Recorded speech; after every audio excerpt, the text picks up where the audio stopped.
रात के लगभग 1 बजे का वक्त था। एक औरत काले लिबास में लिपटी हुई और चेहरा काले कपड़े से ढका हुआ कब्रिस्तान में दाखिल हुई। उसने अपने हाथ में पकड़ी पोटली से इत्र की एक शीशी निकाली और उसकी कुछ बूंदें अपनी गर्दन और कलाई पर लगा ली। फिर उसी इत्र को कब्रिस्तान के चारों ओर छिड़क दिया और वहां अग्नि का एक घेरा बनाकर वो बीच में बैठ गई। उसने झोले से एक किताब निकाली जिसमें अजीब से अक्षर उकेरे गए थे और हर पन्ने पर किसी भयावह जीव की तस्वीर बनी थी। वो औरत बेहद धीमे स्वर में उन शब्दों का उच्चारण करने लगी। फिर उसने अपनी हथेली पर एक चीरा लगाया और रक्त की कुछ बूंदें अग्नि के उस कुंड में टपकाने लगी। लगभग 2 घंटे की इस प्रक्रिया के बाद कब्रिस्तान में अचानक एक अजीब सी हलचल होने लगी। अग्नि की लपटों से एक भयानक आकृति प्रकट हुई। उस आकृति के सामने उसने एक बार फिर अपनी हथेली पर चीरा लगाया और रक्त की कुछ बूंदें उसे भेंट स्वरूप चढ़ा दी। मुझे जो चाहिए था वो मुझे मिल ही गया। अब सब कुछ बदल जाएगा सब कुछ। मेरा आह्वान क्यों किया है तूने? कह, कौन सी इच्छा पूरी करूं मैं तेरी? उस आकृति ने जैसे ही उससे ये पूछा, उसने बड़ी दबी हुई आवाज में कुछ कहा। उसे देखकर वो आकृति भयानक तरीके से मुस्कुराई और फिर बेहद डरावनी आवाज में बोली, तुझे ये चाहिए तो मिल जाएगा, लेकिन उससे पहले मुझे अपना भोग चाहिए। उस औरत ने हाँ में गर्दन हिलाई, फिर अपने झोले से एक काले रंग का मिट्टी का कलश निकाला। देखते ही देखते वो आकृति धुआं बनकर उस कलश के भीतर समा गई। उसने तुरंत ही उस कलश को एक काले कपड़े से ढक दिया और कब्रिस्तान से बाहर निकल गई। जब वो अपने घर की चौखट पर पहुंची तो उसने वहां लगे एक पौधे की मिट्टी को कुरेदा और उस कलश को भीतर गाड़ दिया। फिर मिट्टी से उसे दोबारा ढककर वो शांत भाव से घर के भीतर प्रवेश कर गई। प्लीज मेरे बच्चे को बचा लो डॉक्टर, प्लीज मेरे बच्चे को कुछ नहीं होगा ना। देखिए, आप शांत रहिए, हम पूरी कोशिश कर रहे हैं। आप बस सांस लें और हमें काम करने दीजिए। 3 घंटे तक अंदर से कोई खबर नहीं आई। मोहित की आंखें दरवाजे पर अटक चुकी थी। उम्मीद और डर दोनों के बीच उसका चेहरा जैसे पिघलता जा रहा था। नैना की प्रेगनेंसी का ये 9वां महीना था। कुछ ही दिनों में उसका बच्चा इस दुनिया में आने वाला था, लेकिन अचानक तबीयत बिगड़ने के कारण उसे फौरन अस्पताल लाया गया। डॉक्टर्स भी हैरान थे कि मामला इतनी तेजी से कैसे बिगड़ गया। उन्होंने बच्चे को बचाने की हर कोशिश की, लेकिन सब बेकार गया। जैसे ही ऑपरेशन थिएटर का लाइट ऑफ हुआ और डॉक्टर साहब बाहर आए, मोहित ने कांपती आवाज में उनसे पूछा, डॉक्टर, मेरी पत्नी, मेरा बच्चा ठीक है ना? आप कुछ बोल क्यों नहीं रहे? वो दोनों ठीक तो है ना? I am really sorry mister Mohit. हमने आपके बच्चे को बचाने की बहुत कोशिश की, लेकिन कुछ ऐसी कॉम्प्लिकेशन हो गई कि हम उसे बचा ही नहीं पाए। ऐसा केस मैंने अपनी लाइफ में पहली बार देखा है। आप बस शुक्र मनाइए कि आपकी बीवी की जान बच गई, वरना हमारे लिए उन्हें बचाना भी मुश्किल हो जाता। वो पल मोहित की जिंदगी का सबसे भारी पल था। बेंच पर बैठते ही उसका चेहरा उसके दोनों हाथों में छप गया। लेकिन यह टूटने का वक्त नहीं था। उसे नैना को संभालना था। जिन हाथों में कभी अपने बच्चे को उठाने का सपना देखा था, आज उड़ी हाथों में डिस्चार्ज पेपर थे। कुछ घंटों बाद वो नैना को घर ले आया। उसके जीवन के ऐसे मुश्किल समय में अब उसकी बेटी काव्या ही उसके जीने का जरिया थी। मम्मा उठो ना, देखो तो आपने सुबह से कुछ खाया भी नहीं है। अगर आप खाना नहीं खाओगी तो मैं भी खाना नहीं खाऊंगी। नहीं मेरे बच्चे, तुझे मेरी वजह से भूखा रहने की कोई जरूरत नहीं है। इधर आ, मैं तुझे अपने हाथों से खाना खिलाती हूँ। धीरे धीरे करके नैना अब सामान्य होने लगी थी। इस हादसे को लगभग 1 महीना बीत चुका था। वो अपनी बेटी काव्या और मोहित के साथ कमरे में सो रही थी। तभी उसे अचानक कमरे में कुछ अजीब सा महसूस हुआ। वो घबराई और उसकी आंख खुल गई। तभी उसने देखा कमरे के भीतर से अभी अभी एक काला साया गुजरा है। उसने नजरें घुमाकर देखा तो काव्या कमरे में नहीं थी। तभी बाहर से काव्या की जोरदार चीख सुनाई दी।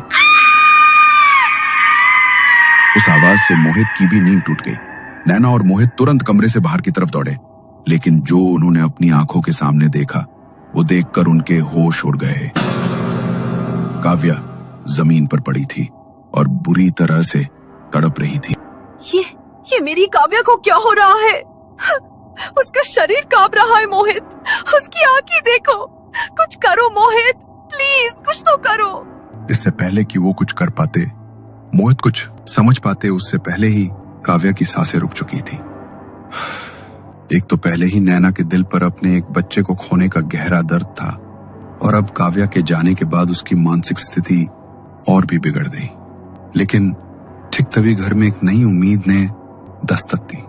नैना की जेठानी पल्लवी गर्भवती हो गई थी।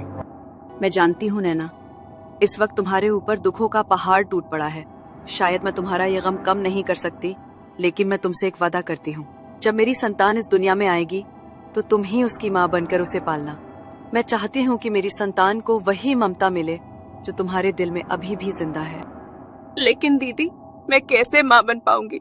मैं तो अपनी ही बेटी को अपनी गोद में मरते हुए देख चुकी हूँ। मुझसे ये सब कैसे हो पाएगा दीदी? नहीं नैना, तुम मेरे लिए मेरी छोटी बहन जैसी हो और मैं तुम्हें इस हालत में नहीं देख सकती। अगर भगवान ने चाहा तो मेरी गोद फिर से हरी हो जाएगी और तुम्हारी भी, लेकिन मेरी इस संतान की माँ तुम ही बनोगी। इसकी जिम्मेदारी मैं अभी से तुम्हें सौंप रही हूँ।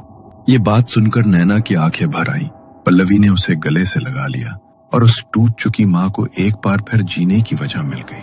पूरे 9 महीने बाद पल्लवी ने एक प्यारे से बेटे को जन्म दिया, और जैसा उसने वादा किया था, उसने अपने बच्चे को नैना की गोद में सौंप दिया। उस पल जैसे किसी माँ का अधूरा सपना फिर से पूरा हो गया था। अरे मेरा बेटा, मेरा लाल, कितना प्यारा है तू, बिल्कुल सपने जैसा लगता है। मम्मा तुझे बहुत सारा प्यार करती है बेटा, बहुत बहुत प्यार। मैं तुझे कभी खुद से दूर नहीं जाने दूंगी। नैना अब एक सगी माँ की तरह उस बच्चे का ध्यान रख रही थी। उसकी हर सांस, हर मुस्कान अब उस बच्चे के लिए थी। बच्चा अब 1 महीने का हो चुका था। सब कुछ सामान्य लगने लगा था, लेकिन एक रात जब सब गहरी नींद में थे, नैना की नाक में एक अजीब सी गंध आई, जैसे किसी पुराने इत्र की हल्की लेकिन रहस्यमयी खुशबू कमरे में फैल रही हो। नैना ने आंखें खोलकर देखा तो वैसी ही काली परछाई कमरे में घूम रही थी। उसका आकार धीरे धीरे बड़ा होने लगा, मानो कोई राक्षस हो। वो तुरंत बच्चे की ओर बढ़ी। ये देखकर नैना जोर से चिल्लाई। मोहित ने घबराकर तुरंत लाइट चालू की, लेकिन तब तक वो साया वहां से गायब हो चुका था। क्या हुआ नैना, तुम इतनी जोर से क्यों चिल्लाई? तुमने कोई बुरा सपना देखा क्या? वो काला साया फिर से आया था, जो मेरी काव्या को लेकर गया था। वो सौरभ की ओर बढ़ रहा था। मेरा सौरभ ठीक तो है ना? रिलैक्स नैना, सौरभ तो अपने पालने में सो रहा है, यहाँ पर कोई भी नहीं है। पक्का तुमने कोई बुरा सपना देखा है। नहीं, वो सपना नहीं था। मैंने अपनी आंखों से देखा है। वो वही साया था जो हमारी काव्या को लेकर गया था। प्लीज आप सौरभ को पालने से लेकर आओ। नैना को इतना घबराया और कांपता हुआ देखकर मोहित का दिल बैठ गया। उसने बिना एक पल गवाए पालने की ओर दौड़ लगाई और सौरभ को जल्दी से अपनी गोद में उठा लिया। पर जैसे ही उसने बेटे को अपनी बाहों में लिया, उसका चेहरा सफेद पड़ गया। सौरभ एकदम शांत था। उसकी नन्ही सी छाती हिल भी नहीं रही थी। मोहित की सांसें जैसे रुक गई हों। उसने कांपते हाथों से सौरभ के चेहरे को सहलाया। सौरभ बेटा उठो ना। सौरभ की बॉडी तो बिल्कुल ठंडी पड़ चुकी है। सौरभ।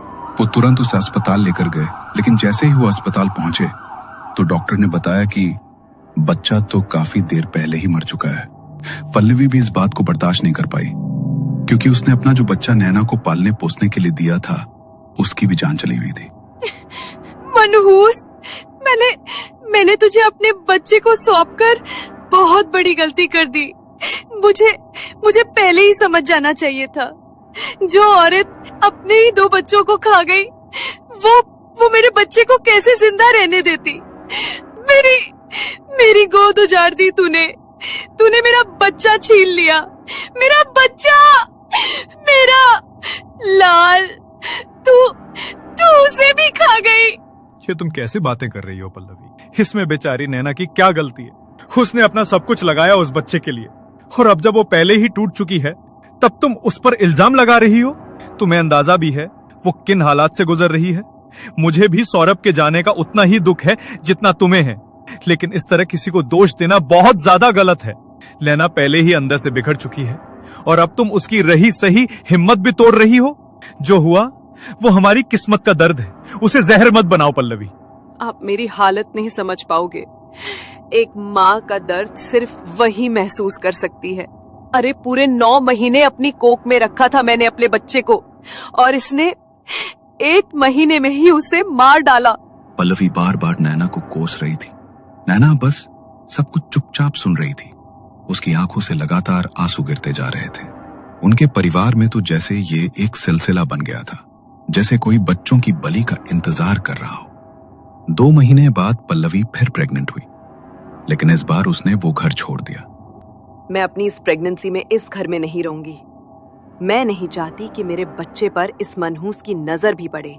अगर तुम चाहती हो तो हम यहां से चले जाएंगे पल्लवी, लेकिन बार बार तुम नैना को कोसना बंद करो प्लीज। अब घर से निकलते वक्त उसे कुछ मत कहना। पल्लवी अपने हस्बैंड नवीन के साथ एक अपार्टमेंट में शिफ्ट हो गई। धीरे धीरे उसकी डिलीवरी का दिन नजदीक आ रहा था और इस बार उसने एक बेटी को जन्म दिया। लेकिन जैसे ही उसकी बेटी का जन्म हुआ, उसे घर में कुछ अजीब सा महसूस होने लगा। उसे हर समय अपने आसपास एक साया महसूस होता। कई बार वो नींद में घबरा कर उठ जाती। उसकी बेटी अब 1 महीने की हो चुकी थी। तभी एक रात पल्लवी को कुछ बहुत अजीब महसूस हुआ। नींद में भी उसका पूरा शरीर मानो डर के मारे पसीने से भीग चुका था। वो अचानक से उठी तो कमरे की दीवार पर उसे एक परछाई पड़ती हुई दिखाई दी, जो उसकी बच्ची की तरफ बढ़ रही थी। उसने जल्दी से अपनी बच्ची को गोद में ले लिया, लेकिन देखते ही देखते उसकी बच्ची बुरी तरह तड़पने लगी। नवीन, नवीन, जल्दी से उठो। देखो ना हमारी बच्ची को क्या हो रहा है। वो साया, वो हमारी बच्ची को लेने आया है नवीन। तुम क्या बोल रही हो पल्लवी? कौन सा साया? कैसा साया? और हमारी बच्ची को क्या हुआ है? देखो ना ये कैसे तड़प रही है। प्लीज जल्दी से हॉस्पिटल चलो, पता नहीं इसे क्या हो गया है। इससे पहले कि वे दोनों कुछ कर पाते, पल्लवी की गोद में ही उसकी बच्ची ने दम तोड़ दिया। पिछले 3 सालों में उनके परिवार में ये चौथी मौत थी। कोई भी समझ नहीं पा रहा था कि आखिर ये क्या हो रहा है, लेकिन पल्लवी इतना जरूर समझ गई थी कि जो कुछ भी हो रहा है वो उस काले साए की वजह से हो रहा है। ये जो कुछ भी हो रहा है उसी साए की वजह से हो रहा है। मैं नहीं चाहती कि इस बार मेरे बच्चे के साथ कुछ भी हो। तुम चिंता मत करो पल्लवी, मैं कुछ ना कुछ जरूर करूंगा। मुझे भी लग रहा है कि जो कुछ भी हमारे घर में हो रहा है वो नॉर्मल नहीं है। मैं मंदिर जाके पंडित जी से बात करूंगा। कुछ समय बाद पल्लवी फिर से प्रेग्नेंट हुई, लेकिन इस बार उसकी रक्षा के लिए नवीन ने उसकी कलाई पर एक रक्षा सूत्र बांध दिया। मगर जैसे ही उस रक्षा सूत्र से उसके शरीर का स्पर्श हुआ, वैसे ही उसका हाथ वहां से जल गया। तभी पल्लवी ने डर कर उस रक्षा सूत्र को दूर फेंक दिया। ये क्या किया तुमने? मैं कितनी दूर से तुम्हारे लिए ये रक्षा सूत्र बनवा कर लाया था। ये तुम्हारी और बच्चे की रक्षा करता, तुमने इसे खंडित क्यों कर दिया? ये देखो, जहां जहां इस रक्षा सूत्र ने मुझे छुआ, मेरा हाथ जल गया। ना जाने मेरे साथ ही क्या हो रहा है। उस नैना की मनहूसियत अभी भी मुझ पर लगी हुई है। ओह गॉड, फिर से नैना। तुम थोड़ी देर शांत हो जाओ पल्लवी, हम कहीं और चलेंगे, और इस बार मैं हमारे होने वाले बच्चे को कुछ नहीं होने दूंगा। नवीन ने बहुत से बाबाओं से पल्लवी के लिए ताबीज बनवाए, लेकिन जैसे ही वो ताबीज पहनती उसका शरीर जलने लगता। जैसे तैसे करके 9 महीने बीते और 9 महीने बाद उसने फिर से एक बच्चे को जन्म दिया। लेकिन बच्चे के जन्म के बाद पल्लवी को हर पल ये डर सताने लगा कि कहीं वो साया फिर से नजर ना आ जाए और उसके बच्चे पर कोई संकट ना आ जाए। मुझे बहुत डर लग रहा है नवीन। ऐसा लग रहा है जैसे वो काला साया फिर से लौट आया है। हर रात मुझे लगता है कि वो हमारे आसपास ही है और कहीं हमारे बच्चे को फिर से कुछ ना हो जाए। तुम चिंता मत करो पल्लवी, हम घर में पूजा कराएंगे। पंडित जी कुछ दिन के लिए बाहर गए हैं, जैसे ही वो लौटेंगे हम तुरंत पाठ शुरू करवा देंगे। तुम परेशान मत हो और चलो थोड़ा आराम कर लो। नवीन ने बहुत मुश्किल से पल्लवी को समझाया, लेकिन इससे पहले कि पंडित जी उनके घर पूजा के लिए आ पाते, उससे पहले ही, जैसा कि हर बार वो सिलसिला चलता आ रहा था, इस बार भी वैसा ही हुआ। पल्लवी के इस बच्चे की भी उसके जन्म के 1 महीने बाद मौत हो गई। मैंने कहा था ना, मैंने पहले ही कहा था, वो इस बार भी मेरे बच्चे को ले जाएगा। और देखो, वो ले गया। फिर से मुझे मेरा बच्चा वापस चाहिए, वापस चाहिए, मुझे मेरा बच्चा वापस चाहिए। नवीन की आंखों में भी आंसू आ गए। उसने पल्लवी को अपने सीने से लगाया और शांत किया। पल्लवी अपने 3 बच्चों को खो चुकी थी और अब उसकी मानसिक हालत दिन पर दिन खराब होती जा रही थी। इसलिए नवीन ने घर पर एक सिद्ध बाबा को बुलाया ताकि घर में शांति के लिए हवन करा सके। मगर बाबा ने जैसे ही घर में कदम रखा तो उन्हें उस शक्ति का आभास हो गया। माफ करना, लेकिन मैं तुम्हारे घर में किसी शांति के लिए कोई हवन नहीं कर सकता। उसे जिसने जागृत किया, अब वही उसके परिणाम भुगतेगा। इस घर में भटक रही उस अतृप्त शक्ति को अब शांत नहीं किया जा सकता। क्या? लेकिन बाबा, मैं तो आपके पास बड़ी आस लेकर आया था। आप तो मुश्किल से मुश्किल परेशानियों का हल चुटकियों में निकाल देते हो। तो फिर आप हमारी समस्या को हल क्यों नहीं कर सकते? क्योंकि ये शक्ति खुद किसी के पीछे नहीं लगती। किसी ने इसे जगाया है और जागने के बाद ये तब तक शांत नहीं होता जब तक कि वो अपनी बलियों को पूरा ना कर ले। अब वो इतनी आसानी से शांत नहीं होगा। बाबा ने नवीन की बात का कोई जवाब नहीं दिया और चुपचाप उनके घर से लौट गए। लेकिन अगले दिन पल्लवी सीधे बाबा के आश्रम पहुंची और उनके चरणों में गिर पड़ी। मैं जानती हूँ बाबा, मुझसे बहुत बड़ी गलती हुई है, लेकिन मेरी गलती की सजा मेरे बच्चे क्यों भुगत रहे? मैंने जो कुछ भी किया सिर्फ माँ बनने की खुशी के लिए किया था। तू नहीं जानती तूने कितना बड़ा पाप किया है। एक बच्चे को दुनिया में लाने के लिए तूने दूसरे के बच्चे की बलि देने से पहले एक बार भी नहीं सोचा। मैं जानती हूँ बाबा कि मैंने नैना के दोनों बच्चों की आत्मा का सौदा जिन से किया था, लेकिन मैं अपना पहला बच्चा नैना को ही देने वाली थी। मगर पता नहीं कैसे मेरे हर बच्चे को वो जिन अपने साथ लेकर जा रहा है। मैं ये दुख और बर्दाश्त नहीं कर सकती। अपनी आंखों के सामने अपने बच्चों को मरते हुए नहीं देख सकती मैं। जैसे तूने उसके बच्चों की बलि देते वक्त कुछ नहीं सोचा, उनकी आत्मा का सौदा तूने जिन से कर दिया, अब भी कुछ नहीं सोचेगा। उसने तुझे संतान दी, माँ बनने का सुख तुझे मिल गया ना, वो तो बस इतना ही करता है और फिर उन्हीं संतानों की बलि लेकर चला जाता है। तेरा कर्म अभी पूरा नहीं हुआ है। अभी तो सिर्फ 5 बलियां गई हैं। वो 2 और बलि लेकर जाएगा और इसे कोई नहीं रोक सकता। तुझे अपना कर्म तो भुगतना ही पड़ेगा। पल्लवी अपनी शादी के 8 साल बाद भी मां नहीं बन पाई थी, इसलिए मां बनने के लिए उसने एक गलत रास्ता अपनाया।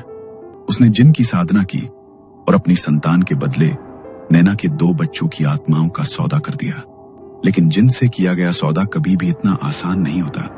जो दिखता है वो वैसा होता नहीं। वो जिसे जो कुछ भी देता है, समय आने पर वही उससे वापस भी ले लेता है। इस घटना को अब 2 साल बीत चुके थे।